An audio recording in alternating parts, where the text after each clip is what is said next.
you've written an article, and we'll go through it. High risk, high reward draft prospects in the 2025 NFL draft, and we broke them down. You had 10 of them. We broke them 5 and 5. So you got Simmons, offensive lineman from Ohio State, Morrison from Notre Dame, Mekhi Williams from or Mikael Williams from Georgia, Tuamalo, and then Ariante Ezri from Minnesota. Of those guys, who do you think has the highest ceiling and is likely to reach it, I guess?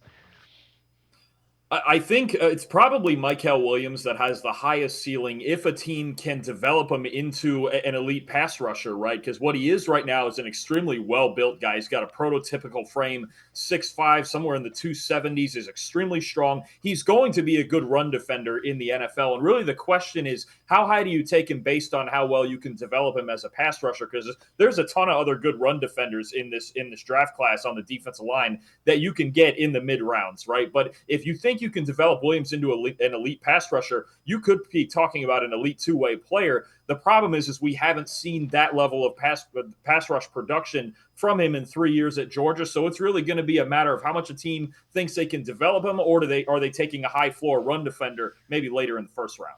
All right, so the other 5 of those high risk, high rewards guys: Walker, linebacker from Georgia; Savion Williams, wide receiver from TCU; Cameron Williams. Then you got a couple of quarterbacks that Browns fans will. We've talked about these guys a lot: Jalen Milroe, Jackson Dart.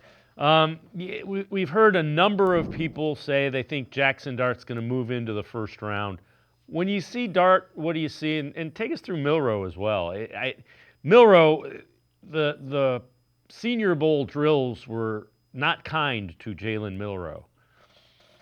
Yeah, I think we'll start with Dart, and he's a guy who's moving up to QB3 on a lot of people's boards, but I do think there are some flaws to his game, right? It's a very simple, kind of college, vertically oriented offense that he ran down there at Ole Miss, right? A nearly 12-yard average depth of target. Only one quarterback in the NFL ran that average depth of target this past year, and that was Anthony Richardson, and we know how much he struggled. It's not that he's as erratic as Richardson, but when you saw him play against better defenses that could take away the deep ball that was so critical to Ole Miss success, that's when Dart started to struggle and having to manufacture first downs consistently against better defenses. So is he talented? Is he athletic? Absolutely. Is there a long way to go? I think mentally, especially in his development as a prospect, yeah, I think so. So it's going to be a lot of, it's a lot of a development question with Dart as well. And then Milroe, like you mentioned, didn't have a great showing at the Senior Bowl. He's clearly the most athletic quarterback in this class. He's an elite runner.